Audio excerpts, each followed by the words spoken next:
जबलपुर के सिहोरा में एक अधिवक्ता पर हुए कातिलाना हमले के विरोध में ग्वालियर में वकील हड़ताल पर रहे। ये हड़ताल सुबह 10:30 बजे से लेकर दोपहर भोजन अवकाश तक रही है। अधिवक्ताओं का कहना है कि फिलहाल ये सांकेतिक हड़ताल है और अगर वकीलों की सुरक्षा कोर्ट और सार्वजनिक कोर्ट के बाहर सरकार ने तय करने के लिए उचित कदम नहीं उठाए तो आंदोलन को तेज किया जाएगा। वकीलों का कहना है कि वो पक्षकार के पक्ष में पैरवी करते हैं, इसलिए विरोधी पक्ष से हमेशा उन्हें खतरा बना रहता है। वहीं राज्य अधिवक्ता परिषद का कहना है कि चाहे कांग्रेस सरकार रही हो या फिर चाहे बीजेपी की सरकार हो, एडवोकेट प्रोटेक्शन एक्ट की मांग कई सालों से चली आ रही है। लेकिन चुनाव से पहले हर पार्टी वादा करती है, लेकिन चुनाव के बाद उसे ठंडे बस्ते में डाल दिया जाता है। देखिए, अधिवक्ता परिषद के द्वारा,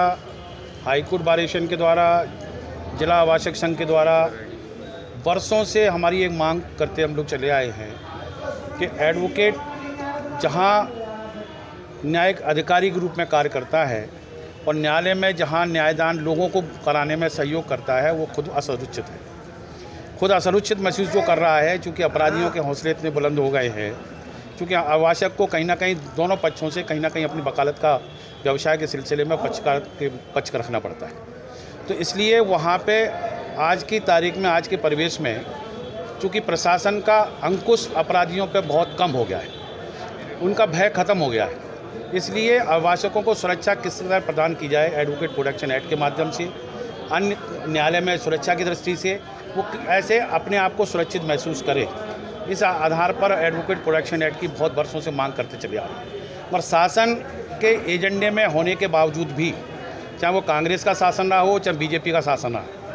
हर एजेंडे में हर एक शासन ने ये हमको जरूर कहा है कि हम एडवोकेट एक्ट प्रोटेक्शन एक्ट जल्दी से जल्दी लागू करेंगे, किंतु सत्ता में आने के बाद कोई भी पार्टी हो वो एडवोकेट एक्ट को एक सेकंड में इग्नोर करती चली आ रही। अभी सिहोरा में न्यायालय परिसर से निकला ही था आवासक हमारा, उस पर गोली मार दी गई। आए दिन ऐसी घटनाएँ हो रही हैं, इसलिए हमने शासन से, प्रधानमंत्री के नाम से, मुख्यमंत्री के नाम से जो ज्ञापन आज हमने दिया है और हमने उनसे मांग की है कि ये टोकन है हाफ टाइम के लिए 10 बजे से 2 बजे तक की कार्य से व्रत रहने का एक हमने आपको एक संदेश दिया, एक मैसेज दे रहे हैं कि हम किसी भी स्तर पे आगे भी और लड़ाई लड़ सकते हैं, जिससे आप सचेत हो जाएं, एडवोकेट एक्ट जल्दी से जल्दी प्रोटेक्शन एक्ट लागू करें और हमको अभिभाषकों को कैसे सुरक्षा प्रदान कर सकते हैं न्यायालय परिसर में भी, इस पर समुचित कदम उठाए जाएँ। देखिए, आए दिन वकीलों पर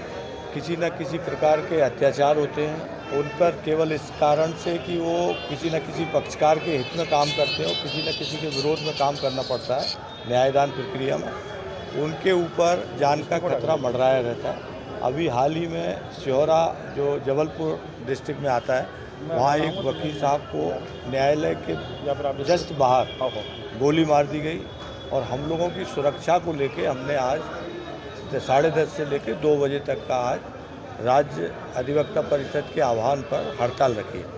और हमने ये भी कहा है कमिश्नर्स को, माननीय प्रधानमंत्री जी को और मुख्यमंत्री जी को ज्ञापन दिया है और उस ज्ञापन में कहा है कि जो अभिभाषक हैं उनकी न्यायालय के भीतर सुरक्षा बढ़ाई जाए और उसके साथ साथ एडवोकेट प्रोटेक्शन एक्ट को लागू किया जाए, जो कि बहुत दिनों से अपेक्षित है। और जब तक एडवोकेट प्रोटेक्शन एक्ट नहीं लगता तब तक जो अभिभाषक बंधु हैं उनकी जो सुरक्षा है, उनकी जो जान को खतरा है, वह बड़ा रहेगा और जो न्यायदान प्रक्रिया में वो निर्भीक होकर काम करना चाहिए, उसमें कहीं ना कहीं ढिलाई आएगी। तो इसलिए हम चाहते हैं कि ये जल्दी से जल्दी एडवोकेट प्रोटेक्शन एक्ट लागू हो जाए और वकीलों की सुरक्षा का शासन विशेष ध्यान रखे।